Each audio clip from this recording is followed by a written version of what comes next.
Baik, bismillahirrahmanirrahim. Assalamualaikum warahmatullahi wabarakatuh. Waalaikumsalam.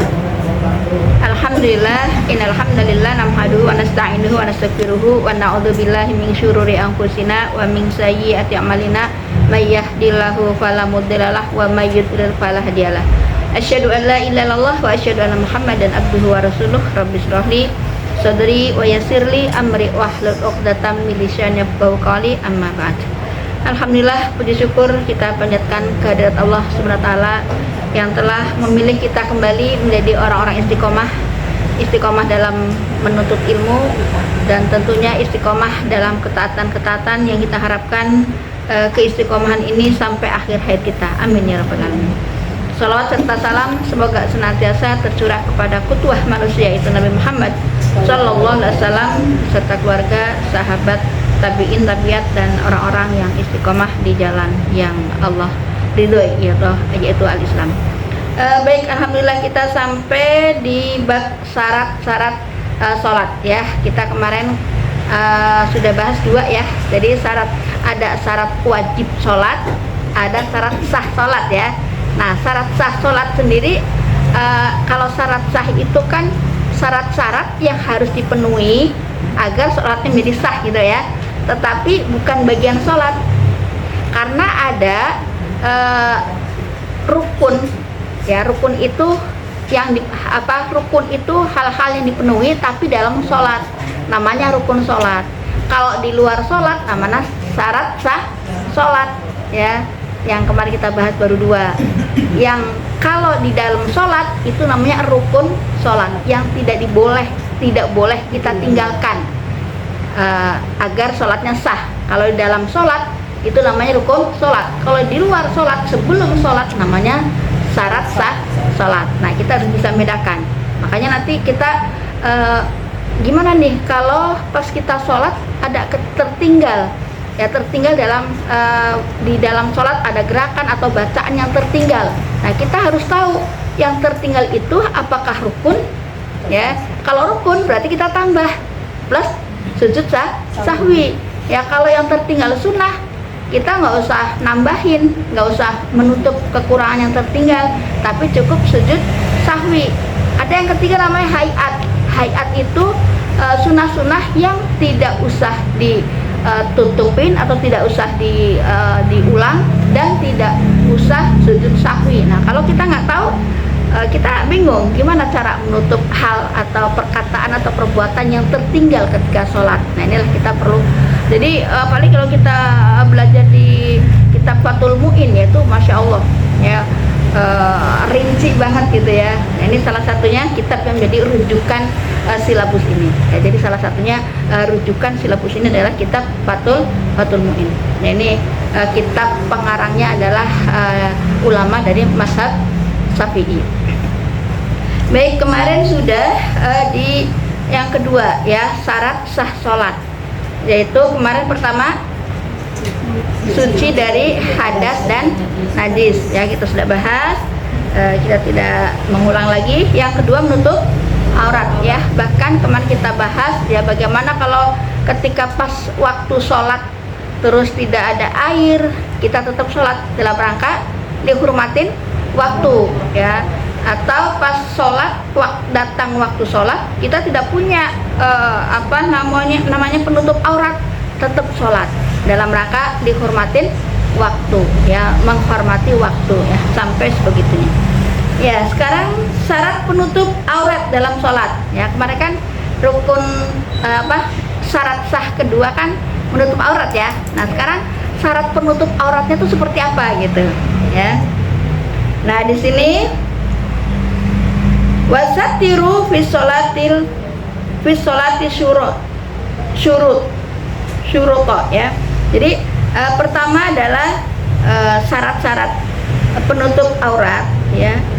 Auluha, pertama ayyamna idaroka laun ya. Pertama adalah menghalangi atau menutup warna. Fala takfi malabis la syafafa ya. Jadi yang pertama adalah menutup warna tubuh ya. Karena itu kita tidak boleh memakai penutup aurat atau mukena yang transparan. Ya, jadi kalau membentuk tubuh, lekuk tubuh nggak apa-apa. Misalnya kita pakai mukena terus bentuk tangannya masih gini ya, kan ada mukena yang kayak kaos, jadi kayak ini ya, jadi kayak ada bentuk ininya gitu kan. Nah itu boleh, tapi yang nggak boleh syarat penutup aurat tadi adalah tidak boleh terlihat warna kulitnya. Ya, warna kulitnya misalnya putih atau hitam kan, misalnya saking transparannya terlihat, nah itu nggak boleh ya.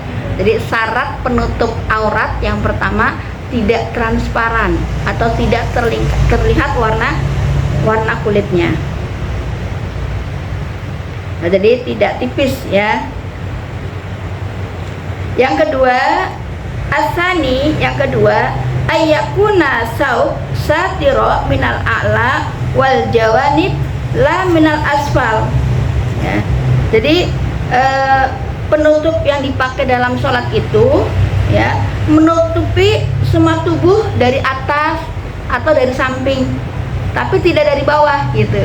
Jadi kalau misalnya laki-laki nih sholat pakai sarung nih ya, jadi kalau sarungnya kan ke bawah kan pasti ini ya terbuka. Nah itu kalau pas posisi bapak-bapak sholat gitu kan, sarungnya kan modelnya emang ketutup kan. Nah itu ya nggak batal kan dari bawah. Yang terlihat yang batal itu terlihat dari atas atau dari samping ya. Misalnya maaf karena ini fikih ya, ini buat kita tahu gambarannya, oh gimana sih maksud ini ya. Misalnya bapak-bapak sholat pakai sarung, pas sujud itu misalnya pahanya kelihatan, batal nggak? Batal, karena terlihat dari samping ya kan, terlihat dari samping kan. Bapak-bapak sujud nih ya, sujud terus pahanya terlihat dari sujud itu, nah terlihat kan dari samping, batal. Tapi kalau dari bawah nggak batal, yang terlihatnya dari bawah. Misalnya sholatnya di lantai 2, ternyata lantai itu bolong sehingga pas kita lihat sana, wah sholat kelihatan itu misalnya ya, nah, itu batal karena terlihatnya dari itu nggak batal karena terlihatnya dari bawah gitu ya. Yang batal itu kalau terlihat aurat itu dari samping atau dari atas. Ini maksudnya seperti itu ya.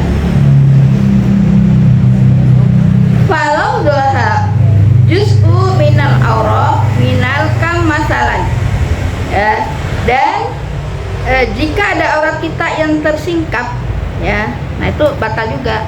Misalnya kita lihat sholat ya, tahu-tahu pas salam telapak kakinya atau jempol ya terbuka gitu. Walaupun kita selesai, kita tahunya pas selesai itu diulang, harus diulang. Iya. Awal gitu. Kenapa? Dari awal. Dari awal. Iya. Ya, ini kita belum selesai. Kan, Bu, ya? Kenapa? Kan nggak sengaja.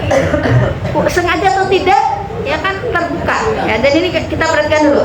Ya, jika ada ya falau doha juz'u minal aura minal kam masalah, jika ada aurat kita yang tersingkap maka batal sholatnya ya. Terus lau zaharo minal mar'atu sya'rati wahidan. Nah bahkan walaupun satu rambut. Nah ini masya Allah ya, ini mazhab Imam Syafi'i termasuk memang paling hati-hati ya. Di sini dikatakan lau zaharo, walaupun terlihat minal mar'atu dari perempuan sya'rati wahidah ya, walaupun satu rambut gitu. Nah kecuali angtas tiroha ya, kecuali jika terbuka terus fauron ya, langsung cepat-cepat. Misalnya nih kita lihat sholat, Allah Akbar, pas ruku, wah jempolnya kelihatan, nah langsung ditutup. Di sini fauron ya, angtas tiroha fauron, pas dia terbuka langsung buru-buru Tarik gitu, ditarik. Ya misalnya lagi berdiri lagi bacaan Fatihah, kayaknya ada ngelawer-ngelawer gitu. Yang penting tidak boleh lebih dari 2 ya kan, jangan banyak gerakan ya. Misalnya 1 udah, jangan banyak. Kalau masih Ya tadi kan nggak boleh kan berturut-turut 3 kan, pas udah 2 pokoknya masih, berarti kan udah ada jarak tuh Oh, jadi satu lagi bisa. Ya, jadi yang penting tidak boleh berturut-turut 3 ya. Jadi kalau kita ada terasa kayaknya kok anginnya berasa banget nih Ya, di kita ini ya, nah berarti kayaknya terbuka, wah dirapikan. Nah, ya. Itu harus pulang. Enggak kan tadi dikatakan harus segera ya, harus segera. Jadi apa Bu poin yang ketiga apa Bu? Poin ketiga tadi kan pertama menghalangi ya, syarat-syarat penutup aurat itu salah satu menghalangi atau menutup warna tubuh ya kan. Nah keterangannya yang pertama. Nah kalau yang kedua adalah penutupnya dikatakan aurat itu jika terlihat ya, atau penutupnya itu tersingkap dari atas atau samping. Penutup auratnya terlihat dari atas atau samping itu. Nah, jadi berarti kalau dari bawah enggak dikatakan aurat gitu, nggak terlihat dari samping atau atas.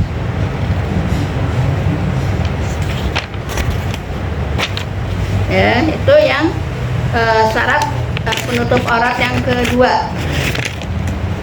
Terus bagaimana dengan dagu ya, ini yang makanya kalau mau sholat itu harus benar-benar jangan sampai harus hati-hati lah ya.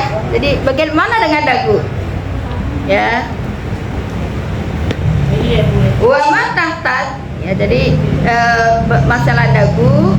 Nah di sini dikatakan termasuk aurat lil mar'ati aurat. Kenapa? Di anahu laisa minal wajh, karena dia bukan termasuk wajah. Nah nih kalau wajah kan yang terlihat ke depan, jadi batasnya sini. Jadi nggak terlalu kalau kita pakai mukena atau pakai kerudung nyangkutnya di sini. Mereka ini kelihatan kan? Jadi di sini karena li'annahu laisa minal wajhu, karena dia bukan termasuk bagian dari wajah. Nah, seperti itu. Iya. Suka compot Bu. Tapi jangan terlalu ke depan juga. Ya asal nempelin aja lah. Kan kadang kalau orang tidak hati-hati itu pakai mukena atau pakai kerudung segini ya, kan kelihatan kan? Segini nggak Bu gitu? Ya maju lagi. Kamu juga. Nah, ya Compot kalau begitu sih. ya yang penting kira-kira pas di ini aja. Ya, jadi seperti itu. Tadi syarat kedua ya. Masuk syarat ketiga, syarat penutup aurat. Yang ketiga, ayyakuna satiro tohiron. Ya, penutup auratnya harus tohiron, harus suci. Ya, harus suci dari najis. Walau lam yajid satiron aw wajada lakinnuhu najasa. Ya, jadi jika seorang tidak mendapatkan penutup aurat, atau misalnya ada orang mau sholat saking nggak punyanya misalnya, ya tuh nggak ada buat nutup auratnya, ada tapi najis juga gitu kan. Ya walau alam yajid satiron aw wajada lakinnahu najas.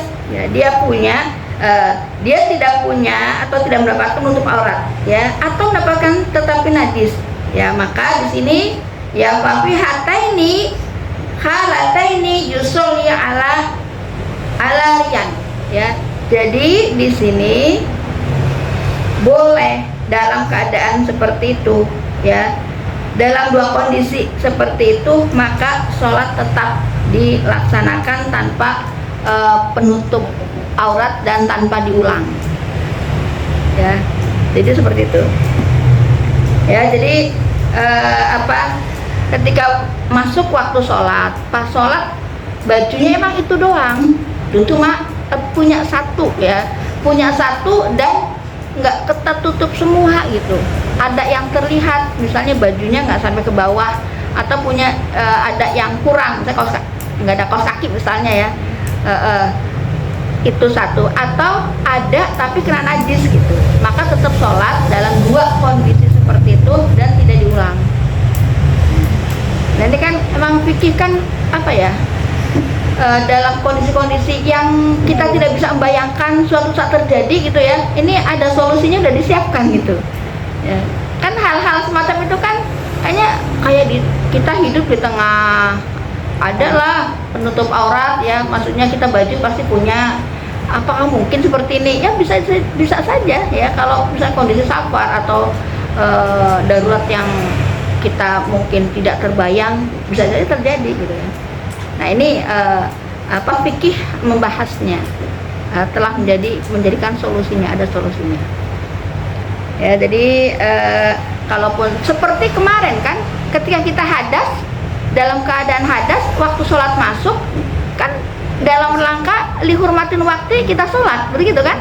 Tapi ketika ada air kita temukan, kita ulang sholatnya dengan dalil bahwasanya Allah tidak ada sholat kalau tidak suci, gitu kan. Itu syarat ketiga ya. Syarat ketiga berarti sudah ya, syarat penutup aurat. Ada berapa syarat penutup aurat? Pertama, tidak transparan ya, atau tidak terlihat warna kulit. Yang kedua, Aurat iya, aurat itu harus menutup ya, tidak terlihat dari atas atau dari samping ya. Terus yang ketiga, syarat yang ketiga adalah bahwa syarat penutup auratnya adalah yang suci ya. Jadi sudah dua ya, syarat sah sholat kita sudah dapat dua. Nanti kalau ini kan kadang ada yang tertinggal nyatet dan sebagainya, ada video ya, ada videonya kan kita rekam ya, nanti bisa diulang-ulang di rumah ya. Nah, jadi insya Allah sambil nyapu lah, sambil di rumah kita putar kembali materi yang sudah kita pelajari ya. Insya Allah saya siapkan ini video yang materi kemarin sudah ada, tinggal saya share ya, udah di-upload, nanti bisa diulang-ulang di rumah ya. Dan kalau misalnya kita punya anak-anak ya, punya anak remaja, ini bisa kita sampaikan juga ke anak-anak kita. Kan anak-anak kadang kurang hati-hati, teledor gitu ya, sholat di asal ini nggak ngerti gimana syarat sahnya seperti apa, rukunnya seperti apa. Kadang anak-anak rada teledor juga gitu, karena mungkin bisa jadi emang nggak tahu ilmunya. Nah inilah tugas kita ya. Syarat yang ketiga sekarang ya, wal wuqufu ala makanil thahir ya. Syarat ketiga dari syarat sah sholat ada melaksanakan sholat di tempat yang suci ya. Tempat yang suci itu apa saja ya? Ada maudhi' waqufihi ya, jadi di tempatnya ya, tempat sholatnya suci. Wa julusihi ya, di tempat duduknya ya. Wa sujudihi, dan tempat sujudnya. Jadi tempat berdirinya, tempat duduknya, tempat sujudnya harus suci.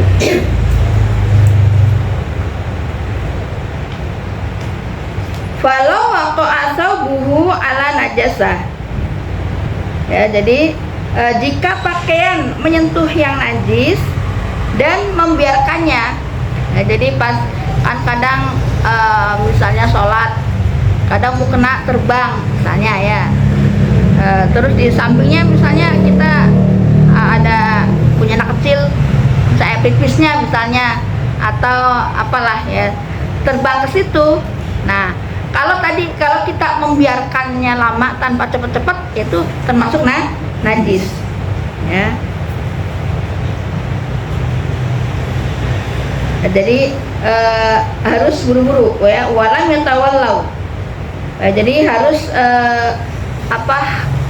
cepat-cepat ya, seperti sebagaimana tadi pas kita auratnya kok terbuka gitu ya, pas lihat walaupun sedikit, kalau kita biarkan saja, nah itu termasuk batal juga. Ya misalnya kita tahu rambutnya ngelawer-ngelawer tapi nggak diiniin karena kita nggak tahu misalnya ya. Makanya sholat ini kan amalan yang utama ditimbang ya. Kalau nggak sempurna gimana gitu kan. Kita sholat berpuluh tahun tapi sholatnya ternyata kita merasa udah bener, ternyata Masya Allah ya. Ini kan saatnya kita memperbaiki amal sholat kita ya, agar sholat kita itu sesuai apa yang Rasul Allah dan Rasul inginkan Ya, jadi kalau penutup auratnya atau pakaian kita terkena najis, seperti sama dengan ketika kita auratnya terbuka. Kalau tidak cepat-cepat diiniin, ya najis juga. Ya, jadi sucinya tadi di mana saja? Tempat berdiri, ya, wajulusihi, tempat duduk, dan wasujudihi, yaitu tempat sujud.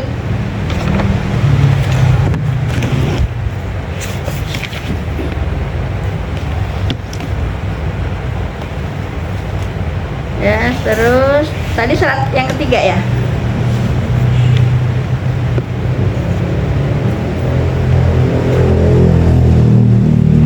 Nah, kemarin juga ada najis yang dimaafkan, ya, najis yang dimaafkan, ada najis yang tidak dimaafkan. Kalau najis dimaafkan, ya misalnya baju kita, kadang-kadang kita perempuan ke bawah gitu ya, ke lantai gitu kan, bajunya, nah kan kita nggak tahu, nah itu termasuk najis yang dimaafkan, ya. Atau misalnya punya bisul gitu ya, darah kan najis kan, tapi punya bisul pas sebelum sholat kayaknya udah bersih gitu ya, atau keluar sendiri gitu ya, nah, itu termasuk yang dimaafkan.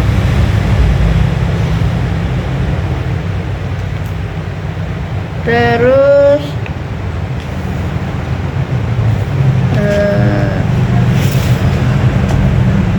aurat, tadi aurat udah ya.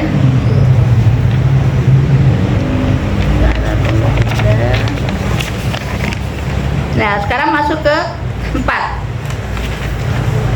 Tadi yang ketiga apa? Iya, jadi tempat sholatnya adalah yang suci. Nah, yang keempat, syarat keempat ya adalah wal ilmu bidukhulil waqti. Ya, jadi tahu masuknya waktu sholat gitu. Ya. Nah, ini ada hal-hal yang perlu diperhatikan juga, kayak misalnya ketika kita istihadah ya, misalnya punya penyakit istihadah gitu ya, itu wudhunya itu sebelum jangan lama dari jarak ke sholat ya, misalnya pas azan baru langsung wudhu ya, jangan masih setengah 12 misalnya terus wudhu padahal lagi punya darah istihadah itu ya. Jadi kan kalau udah wudhu setengah 12 wudhu bersih, tapi kan belum waktu sholat. Nah pas waktu sholat kita nggak tahu dia keluar ya. Jadi kalau seperti itu berarti waktu sholat masuk baru dia bersuci ya. Atau tayamum sama ya, kalau mau tayamum harus nunggu waktu sholat masuk dulu, jangan sebelum misalnya jam 12 zuhur, jam 12 kurang sudah tayamum, nggak boleh ya. Ya, jadi pas waktu masuk azan baru dia tayamum, atau pas masuk azan baru dia wudhu karena istihadah. Nah ya, yang keempat mengetahui masuknya waktu sholat ya. Nah ini dengan cara apa ya? Biyisma'ul muadzinu siqoh ya, ya dengan muadzin ya kan. Sekarang kita ini ya nggak repot ya, ada azan gitu ya, azan muadzin yang siqoh atau ya'lamu dukhulul waqti bisa'ah ya, bisa'ah mundzabithah ya, dengan mengetahui waktu sholat itu dengan jam ya, dengan jam yang pasti. Nah, kita kan nggak pakai jam juga sekarang, HP ya bisa, zaman sekarang masih bisa kita lebih mudah gitu ya. Atau bisyamsi ya, dengan mengetahui matahari. Misalnya kita jalan-jalan nih, matahari posisi gimana nih, nah kita bisa nih ya. Kalau terang kan bisa kebaca ya, berarti matahari condong ke barat. Nah, itu. Fa'in ajiz anil ilm ya, ijtihada fa inna dzanna dukhulil waqti ya. Jadi ada saat-saat di prakteknya di lapangan kadang kita mengetahui beberapa kemungkinan ya. Misalnya tadi ya, fa'in ajiz anil ain ijtihada fa inna dzanna dukhul waqti. Jadi jika memungkinkan tidak memungkinkan mengetahui masuknya waktu sholat, maka dia harus beristihad ya. Beristihad, misalnya jam nggak punya misalnya ya, terus mendung, gimana mau mengetahui matahari ya kan, terus nggak ada orang ditanya ya, terus apa tadi, nggak azan, nggak ada tuk azan, nggak kedengeran azan ya. Jadi 3 tadi kan kita ada 3 ya, kedengeran azan, ada dari jam, dari matahari, ternyata 3-3-nya nggak ada ya kan ya. Tidak mungkin kan mengetahui masuknya waktu sholat, maka ya dia harus ijtihad, harus mencari dulu. Ijtihad kan usaha gitu kan, usaha sendiri, ijtihad sendiri. Dia nanya, kok matahari nggak kelihatan, nanya kemana nggak ketemu.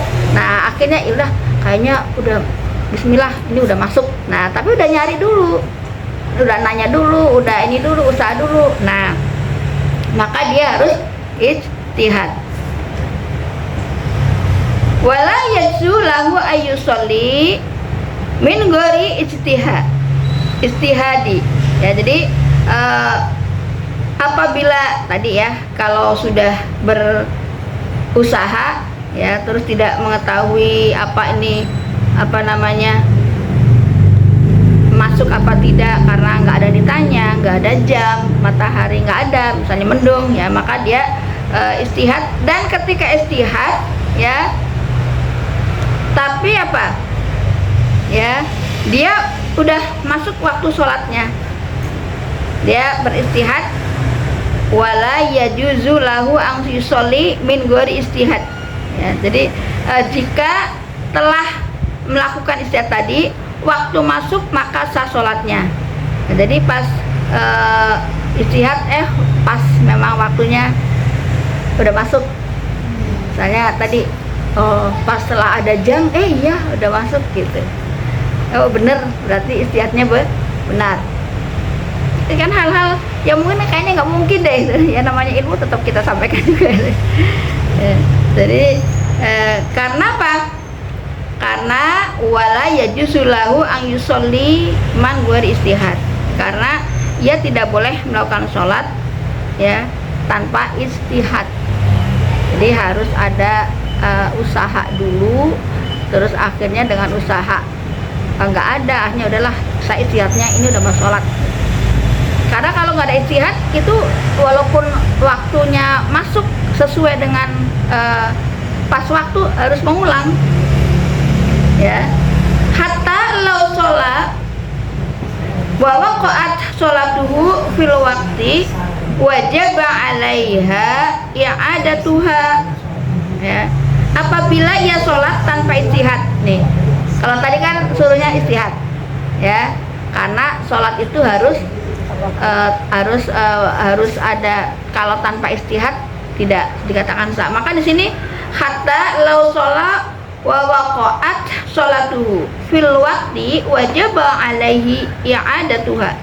Apabila ia sholat tanpa istihad ya, jadi sholat aja tanpa istihad, nyari usaha gitu kan, nggak nanya, nggak ini gitu kan, dengan kondisi kayak tadi, nggak ada tanda-tanda, nggak ada azan, nggak ada orang, nggak ada jam gitu kan, nggak ada matahari, tapi dia nggak ada istihad, asal aja gitu ya. Maka di sini dikatakan ya, dia harus, walaupun dia pas waktu sholat tapi nggak ada niat istihad, dia asal sholat aja gitu, nggak ada usaha seperti tadi ya, maka di sini tetap wajib sholat ulangnya.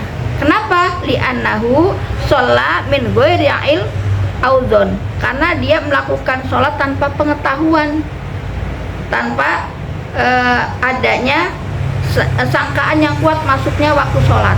Jadi kalau nggak ada zon, nggak ada sangkaan ini benar-benar waktu masuk, nggak ada usaha, nggak ada istihad, maka walaupun sholatnya dia tepat waktu, tetap harus ngulang.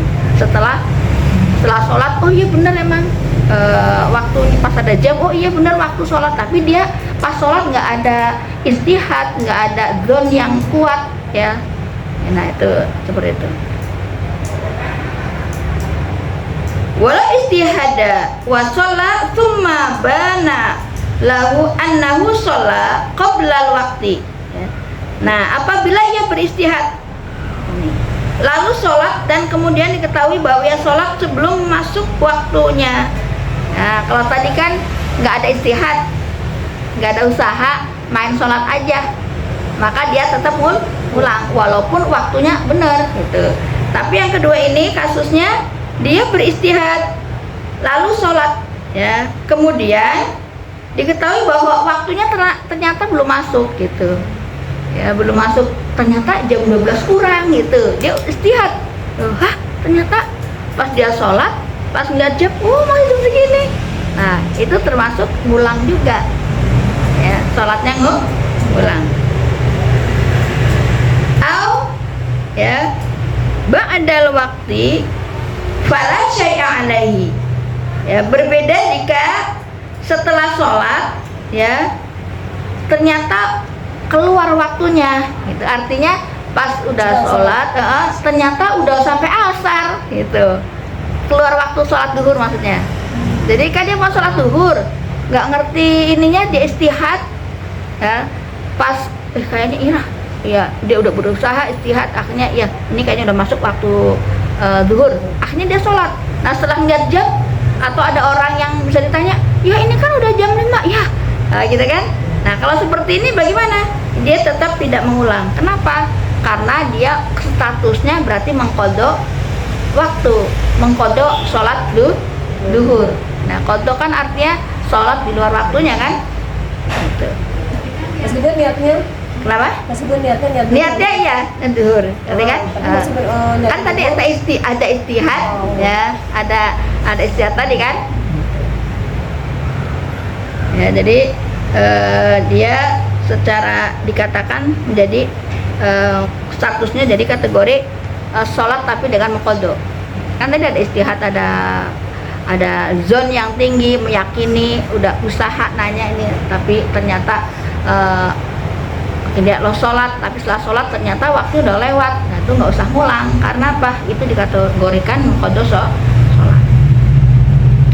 Nah, kenapa? Niatnya nggak kodok, kan emang nggak tahu kodok. Itu kan karena istihad, karena nggak ada jam, ya, ternyata dia melakukan.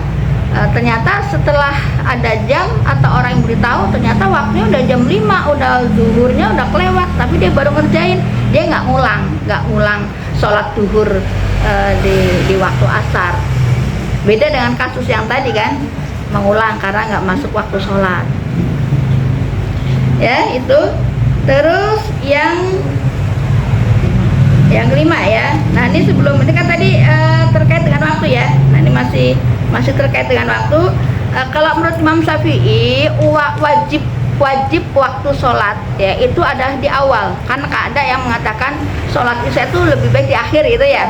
Nah, itu menurut mazhab Imam Syafi'i di awal waktu. Wajibnya waktu sholat adalah di awal, iya. Bahkan kalau dia punya, misalnya karena ngaji tanggung nih, misalnya ya, mau sholatnya habis ngaji, berarti udah lewat waktu ini, itu sudah niat gitu, ada niat mengakhirkan sholat isaknya gitu. Niatnya pada saat kita ngaji itu atau gimana, Bu? Iya, dalam hati aja. Saya nanti iya pada saat masih ngaji nih, masih tanggung, udah gitu nanti azan, nanti berarti kan selesai ngaji dulu langsung diniat. Iya, niat saat itu saya mengakhirkan sholat, ya. Terus saking benar-benar menjaga waktu sholat di awal waktu, ya. Anna sholat tajibu bi awali waktu, tuh, wujuban mau sa'a falahu takhir.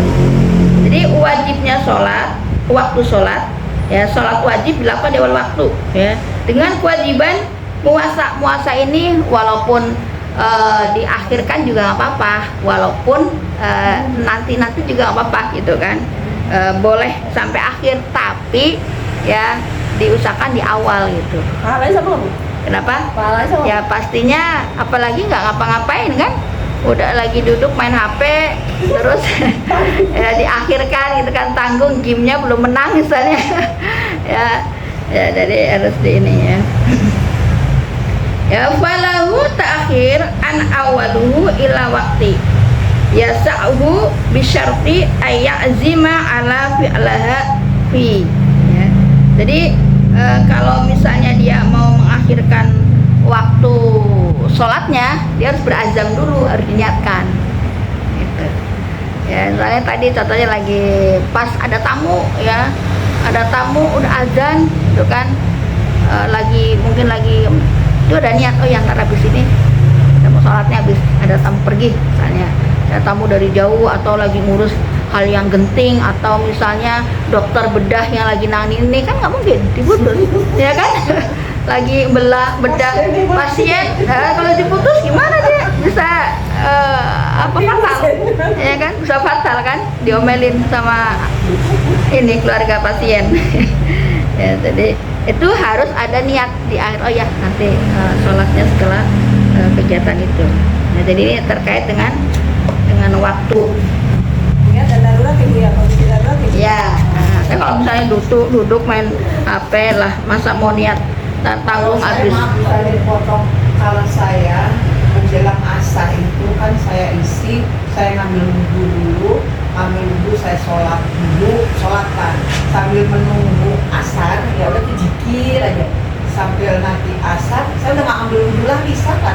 Ya iya sah kan, nggak batal kan? Nggak batal. Nggak apa, nggak batal. Yang penting nggak batal gitu Iya, ya. nggak batal. Iya, tapi kalau mau memperbarui wudhu ya nggak apa-apa. Mau memperbarui wudhu ya. Tapi iya. Kalau misalnya kita mau pergi ya, kalau kita udah biasa wudhu itu, mau ke pasar, mau kemana, mau pergi ada wudhu kan, wudhu kan mensucikan ya, selain mensucikan badan, jadi juga mensucikan hati ya. Kalau Masih kita lama saja, masih lama ininya azannya. oh ya nggak apa-apa, maksudnya kalau misalnya punya wudhu nggak apa-apa, kalau mau dibatalin ya nggak apa-apa, atau misalnya nggak kentut walaupun lama ya nggak batal. Kita mau kerja dari rumah udah wudhu, sampai kantor sebelum masuk jam kerja sholat dulu duha, masya Allah, ini kan luar biasa ya. Itu bagaimana kita mau marah-marah di luar, orang kita punya wudhu ya kan, kita macet ya punya wudhu tenang zikir ya, macet total zikir karena punya wudhu tadi kan. Tapi kalau punya wudhu cepat mudah terpancing gitu kan, di luar kan godanya luar biasa gitu kan ya. Jadi tadi masalah waktu. Nah ini masih masalah waktu ya. Walau ada roka fil wakti rokata la duhunaha fakul ada ya. Jadi jika mendapatkan satu rokaat sholat dan yang lainnya enggak, misalnya gini, kita dari luar pas sampai rumah buru-buru nih mau sholat duhur asar misalnya ya, ternyata baru Allahu Akbar mau lagi takbir Allahu Akbar sholat duhur ya, karena habis tadi pergi kan, pulang masih ada waktu, langsung baru Allahu Akbar alhamdulillah misalnya, terus ada azan asar ya kan, maka di sini ya fakul ada, maka dia walaupun dia nggak dapat selesai, baru dapat satu atau baru di awal, maka dia termasuk ada, falkul ada, dia masuk dikategorikan sholat ada pada waktunya. Jadi ada sholat ada itu sholat pada waktunya. Kalau sholat gosor kan sholat di luar waktu ya, misalnya sholat harusnya duhur karena suatu hal akhirnya baru sholat duhurnya di asar, itu namanya qadha. Kalau sholat ada tuh sholat pada waktunya. Makanya di sini katakan kalau dia mendapati walaupun satu rakaat ataupun sudah Allahu Akbar terus masuk ternyata azan udah masuk sholat asar, maka dia mendapatkan sholat tuh ada, termasuk masih sholat kategori dalam waktunya walaupun belum kelar gitu, walaupun masih ada sisa beberapa rakaat ya kan, terus diselesaikan aja ya. Wa yatim ya bi akhiraji ba'daha anil waktu ya, tetapi dia berdosa, sholatnya sah tapi dia berdosa. Kenapa? Karena dia lalai ya dalam sholatnya ya, apalagi nggak apa-ngapain gitu kan, sholat sampai kecuali tidur kecapean banget atau apa gitu ya. Nah makanya nanti kita dibahas juga nih. Nah nih ya, yukrahu an-naum ba'da dukhuli waktu nih. Jadi makruh hukumnya kalau sudah dukhuli waktu, masuk waktu sholat, waktu masuk sholat tapi an-naum dia tidur sebelum misalnya sudah deket ini jam 3 masuk sholat asar, tapi setengah 3 atau jam 3 kurang kok tidur, ini hukumnya makruh. As-sholati wa qabla fi'liha haitsudun al-istiqal qabla zaidihi li'adati auli iqadi wa rabulahu ya, walaupun dia yakin nanti bangun atau yakin nanti ada yang bangunin, kan kadang begitu ya. Waktu ini statusnya makruh kalau tidur menjelang waktu sholat ya, walaupun dia yakin nanti bangunlah sholatnya masih ngedapetin waktu sholat, kan duhur misalnya sampai jam 3 tidur, kan kadang begitu ya. Atau mungkin pesan sama orang terbangunin ya, nah, itu hukumnya makruh kalau memang sudah waktunya sudah masuk terus tidur ya. Jadi masuk waktu sholat dia tidur, menunda antar sholat sholatnya bangun tidur aja misalnya, padahal udah dukhul, udah masuk waktu sholat. Nah ini makruh hukumnya. Nah yang terakhir, syarat sah yang kelima, istiqbalul qiblah ya, yang syarat kelima adalah menghadap ke kiblat. Wa yajuzu taroka kiblati fi halataini fi syiddatil khauf ya. Jadi syarat yang kelima itu adalah menghadap kiblat. Nah kecuali ya ada dua ya yang bolehkan sholat tidak menghadap kiblat. Fi halataini ada dua, fi syiddatil khauf ya, pertama dalam keadaan takut, dalam keadaan perang berkecamuk ya. Wa fi nafilah fi safar ala rohilah ya, yang kedua ketika dalam keadaan safar dan safarnya ala rohilah, di atas kendaraan ya. Jadi kalau safarnya nggak di atas kendaraan, apalagi zaman sekarang tinggal berhenti di masjid sholat ya berarti. Nah kalau Rasulullah ketika Rasulullah sholat sunnah ya di perjalanan dengan memakai onta gitu, itu ontaknya kemana aja ngikutin. Tapi kalau wajib, sholat wajib, Rasul dihadapkan ke kiblat dulu. Kalau sholat wajib, ontaknya dihadapkan ke kiblat dulu. Setelah berjalan ya terserah untanya ngadep kemana-mana. Oh jadi tetap jalan Bu? Itu kalau sholat iya. Fa in khiftum farijalan aw rukbana, surat Al-Baqarah ya. Jika kalian dalam keadaan takut ya, fa in khiftum farijalan, maka sholatlah dalam keadaan berlari, aw rukbana, atau dalam di atas kendaraan ya. Jadi begitulah Islam yang sempurna mengatur kondisi yang suatu saat terjadi darurat yang kayak apapun, ada solusinya, ada caranya, nggak asal gitu ya. Jadi kalau nanti kita bahas juga ya, ada 8 kategori ya yang termasuk kita sholat nggak usah menghadap ke kiblat. Kalau di sini baru 2 ya tadi ya. Syarat yang kelima tadi kan menghadap kiblat. Ada 2 hal ketika kita tidak ya, kapan fi halataini fi syiddatil khauf ya, pertama dalam keadaan takut, yang kedua wa fin nafilah, dalam perjalanan ya, fi safar ya. Di di kitab Fathul Mu'in ya, ini Masya Allah ya, itu di kitab Fathul Mu'in itu sebelum masuk tema-tema bab yang dibahas itu dari awal dirinci, bagaimana pengarang dari mulai basmalah dibahas, segala puji alhamdulillah dibahas, sholawat dibahas, terus latar belakang sejarah Imam Syafi'i dibahas. Itu Masya Allah sebelum masuk ke hal terkait dengan fikihnya. Jadi kitab Fathul Mu'in ini luas banget gitu semakin kita belajar, semakin kita kaji, masya Allah ternyata banyak hal yang belum kita tahu. Ya ini termasuk di kitab Fathul Mu'in ini luas bahasanya gitu. Ya jadi ada dua, ya ada dua ketika kita tidak mengharuskan kita sholat menghadap ke kiblat.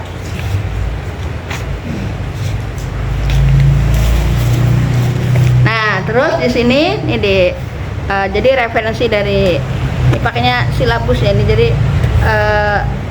sumbernya salah satunya dari silabus ini yang kita bahas pada kesempatan ini adalah kitab Fathul Mu'in.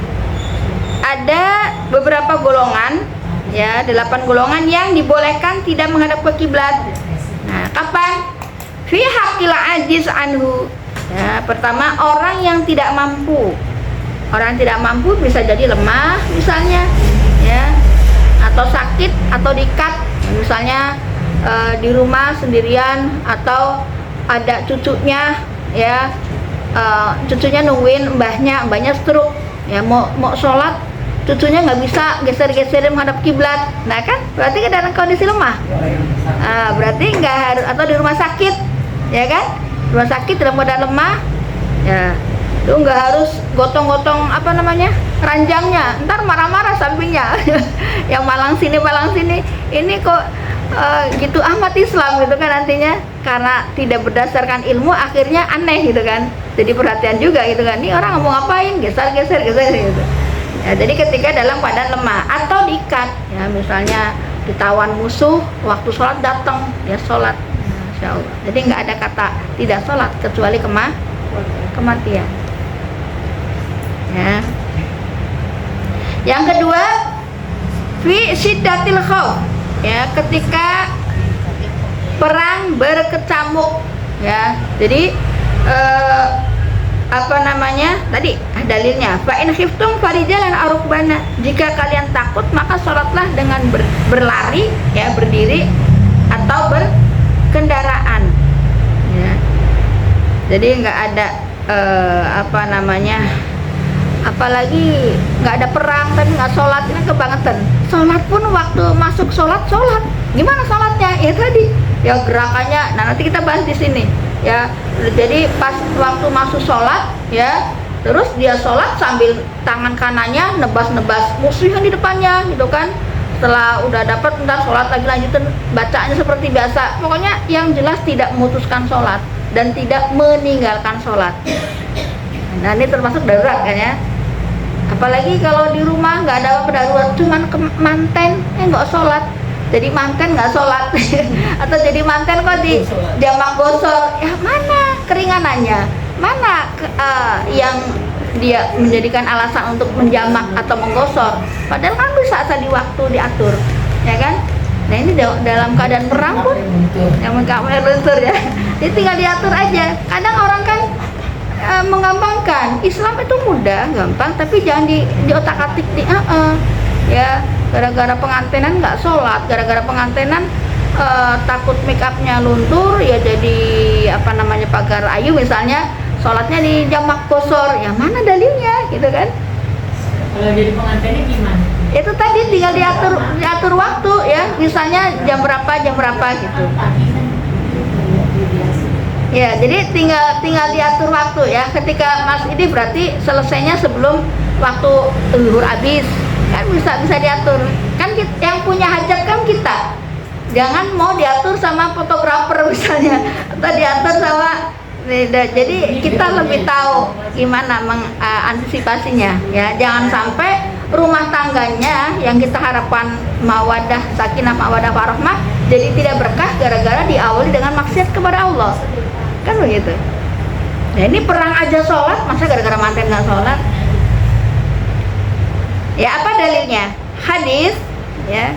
Iza asyadda dalakho sallu mustaqbila kiblah wa ghairu mustaqbilal kiblah. Jadi ini kata Rasulullah ya di hadisnya, ketika perang bersengatan maka sholatlah menghadap kiblat atau menghadap membelakangi kiblat. Ya. Atau dalil lagi, idza amartukum bi syai' fa'tu minhu mastata'tum. Ya, jadi jika kalian diperintahkan pada sesuatu, maka lakukanlah semampu kalian. Ini hadis riwayat Bukhari ya, dan Muslim. Ini masya Allah ya, dua periwayat ulama hadis ya, Bukhari Muslim yang meriwayatkannya. Ya, ini dalil kalau kita sholat tidak menghadap kiblat. Walau fardun, nih, walaupun sholatnya fardu, fayusolli, maka dia melaksanakan sholat kaifa amkanahu, ya, maka dia sholat sebagaimana dia melaksanakan sholat, ya, sebisanya dia melaksanakan sholat, walaupun sholat itu sholat fardu. Jadi dia lakukan sholat sebisanya, gimana caranya gitulah ya. Au rokiban, atau di atas kendaraan, mustaqbilan au mustadbiron, ya, baik menghadap kiblat ataupun membelakanginya. Ya, jadi masya Allah. Terus yang selanjutnya yang boleh menghadap selain kiblat, kaharib min harik, lari dari kebakaran. Nah, kita kan, jadi intinya ini kita tidak boleh menggampangkan, ya, mudah memutuskan sholat. Ya, kalau lagi sholat Allahu Akbar kebakaran, kita kan kadang gimana cara ininya. Padahal Islam ngatur gimana kalau ada seperti ini, ya, kaharib min harik, lari dari kebakaran. Walaupun tadi kan iya fayusolli kayak am kanahu, ya, jadi au rokiban mustaqbilan au mustaqdiran. Jadi walaupun banyak gerakan, katanya kan membatalkan sholat banyak gerakan, ya nggak apa-apa, ya kan katanya ngadep kiblat, nggak apa-apa dalam kondisi seperti itu. Ya, itu namanya rukhsah, keringanan, ya. Jadi lari dari kebakaran, misalnya, kebakaran lagi sholat, ya, terus ada pengumuman, udah nggak usah banyak ngobrol, ini kemas-kemas apa yang dibawa misalnya, terus kalau sudah tenang lanjutin lagi, ya, itu seperti itu, aturannya seperti itu. Tapi kan di prakteknya nggak tahu, kalau udah kayak gitu lah bubar semua. Libres semua gitu ya. Lanjutin lagi, enggak. Misalnya kita rokat kedua, ya lanjutin rokat. Kenapa? Dari awal. Enggak, kalau dari awal berarti memutus sholat. Ini kan nggak memutus sholat, tidak memutus sholat. Ya, jadi dilanjutkan. Tadi dapat 1 rakaat, ada gempa. Nah, ini ada gempa juga nih. Ya, saila, ya, lari dari banjir atau gempa. Ya, lagi sholat atau ininya gerak-gerak, ya keluar, aman di luar, lanjutin lagi, gitu. Melanjutkan gerakan yang tadi di posisi di dalam masjid misalnya.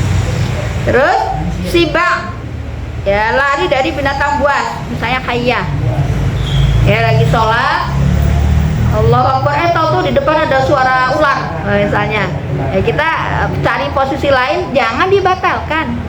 Jadi jangan memutus sholat, ya. Jadi pindah ke tempat lain, lanjutin sholatnya. Mindain inda i'sarin wa khawfu habsin. Nah, nih, lari dari orang yang ngutangin. Kita lagi sholat, ya, ada kolektor, ya, ada, akhirnya lewat pintu belakang. Lanjut lagi kalau udah gak ketahuan. Ya boleh. Ya boleh. Lari mindain inda yasarin wa khawfu habsin. Lari dari orang yang mengutangi karena takut, ya, kalau dia datangnya sama bawa misalnya preman, ya, atau bawa senjata tajam, ya, tahu orangnya ini bengis misalnya yang utang ini, karena kepepet akhirnya utang juga sama dia misalnya, ya. Kedengeran motornya atau mobilnya, wah ini misalnya udah diancam, ini hari ini saya ke rumah kamu, bawa apa kayak misalnya, ya, suarain, iya lagi sholat padahal, dia putusin lewat belakang. Kabur, ya, lanjutin sholat. ya. Fi nafli safari mubahin, ya, dan sholat sunnah dalam keadaan safar, ya, sholat sunnah dalam keadaan safar. Safarnya di atas kendaraan. Kalau safarnya kayak kita kan dari sini ke sana yang bisa mampir ke masjid, ya berarti kan masih bisa di masjid ya. Tapi kalau misalnya kayak kereta, iya kan beda gitu kan. Kalau nggak semudah kita berhenti ketika kita bawa motor atau mobil. Ya, apa dalilnya? Ya, fattaqullaha mastata'tum. Ya, bertakwalah kepada Allah semampu kalian. Ya, surat At-Taghabun ayat 16. Ya. Nah, ini atau misalnya kalau kita nih ibu ke tanggal muda mau beli baju lebaran ke Tanah Abang, tasnya taruh depan misalnya, baru Allah Akbar ngelihat orang begini misalnya, oh ditarik tarik tangannya misalnya, kita lihat Allah Akbar, orang datang kan kelihatan, boleh kita tarik, kita berantem boleh berantem atau dikejar gitu. Ini dalam rangka menyelamatkan harta kita, bisa gitu, boleh ya. Tas kita mau di ini ya, terus kita kejar ya, kita Uber ya, kalau udah dapat berantem bebek misalnya, terus udah dapat ini lanjut sholat, nggak putusin pas udah dapat niat dari awal lagi, enggak, saya melanjutkan. Ya itu kan, apalagi kan tadi Mas Darurat tadi kan banyak gerak kan nggak boleh, tapi kita banyak gerak tidak menghadap kiblat. Bicara orang lawannya gitu kan, kita mencuri kan kadang laki-laki kan berbicara, nanti kita bersentuhan lebih berantem gitu, harus nunggu lagi atau kita ya. Jadi kalau tadi kan hal-hal yang di ketika normal itu batal, ya kan, kan dalam keadaan seperti itu ya, normal batal kalau darurat kan darurat tadi ya. Terus misalnya tadi harusnya menutup aurat, menghadap kiblat, terus apalagi syarat-syarat yang harus dipenuhi ya. Tapi ketika dalam keadaan kondisi darurat, ya apa dalilnya tadi, fattaqullaha mastata'tum, bertakwalah kepada Allah semampu kalian ya. Tapi kalau misalnya lagi tadi kan kita nggak mengharapkan kesentuhan gitu kan, itu kan darurat tadi. Tapi kalau misalnya kita lihat sholat Allah Akbar, dan nenek-nenek lewat mau masuk ke got misalnya, atau anak kecil mau masuk got, ya kita ditolong juga tanpa membatalkan sholat. Tapi nggak usah ngomong kan, kita nggak ngomong kan nggak apa-apa, nggak ini kan. Jadi ditolongin aja gitu, diamankan, karena ini termasuk rukhsah ya, dalam rangka menjaga jiwa, menyelamatkan jiwa. Berarti yang kelima udah tadi ya, syarat sah sholat. Nah,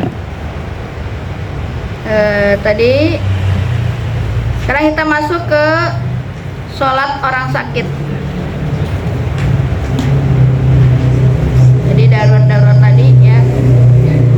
An Imran ibnu Husaini radhiyallahu an qala lin Nabi sallallahu alaihi wasallam, dari Imran bin Husain radhiyallahu an, ia berkata bahwa Nabi SAW bersabda kepadaku, soli qa'iman, fa in lam tastati fa qa'ida, fa in lam tastati fa ala jambin. Jadi sholatlah dengan berdiri jika tidak mampu. Jadi sholat orang sakit pertama, sholatlah dengan berdiri ya. Jika tidak mampu, sholatlah dalam keadaan duduk. Jika tidak mampu, sholatlah dalam keadaan berbaring. Jika tidak mampu, sholatlah dengan isyarat. Nah ini pertama, kalau duduk bagaimana caranya gitu kan.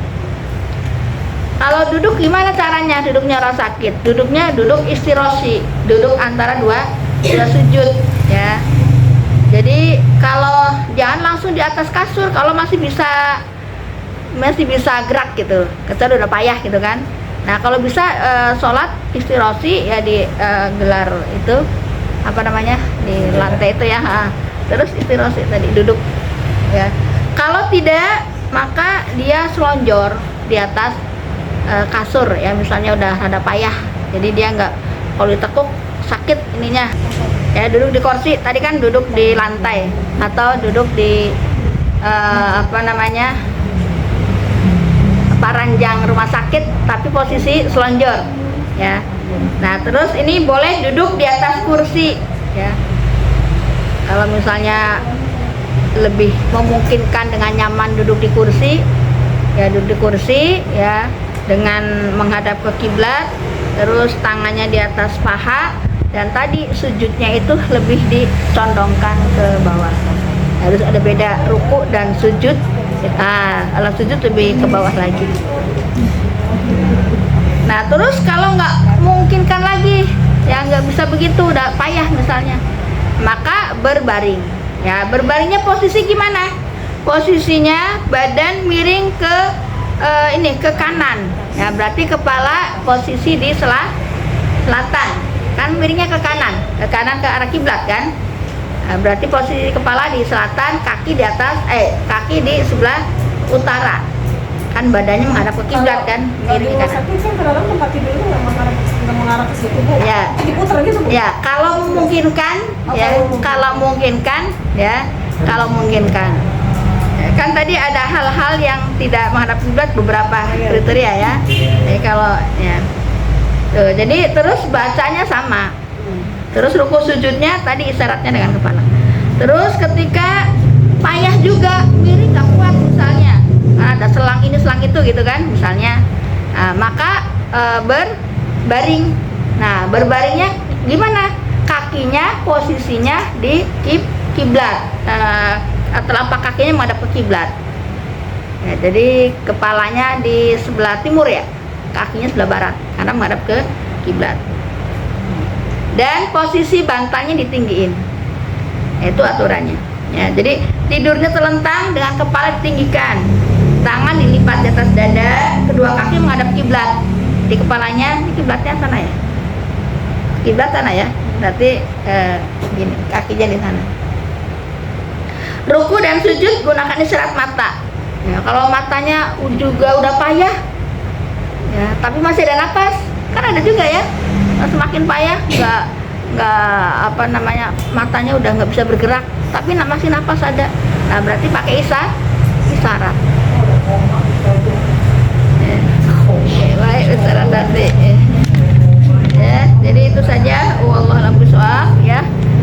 Begitulah ya amalan yang pertama dihisab Allah, tidak ada kata tidak sholat kecuali kematian ya. Wallahu a'lam bishawab. Alhamdulillah. Nanti boleh dilanjut dengan tanya jawab dari saya. Billahi taufiq wal hidayah. Wassalamualaikum warahmatullahi wabarakatuh.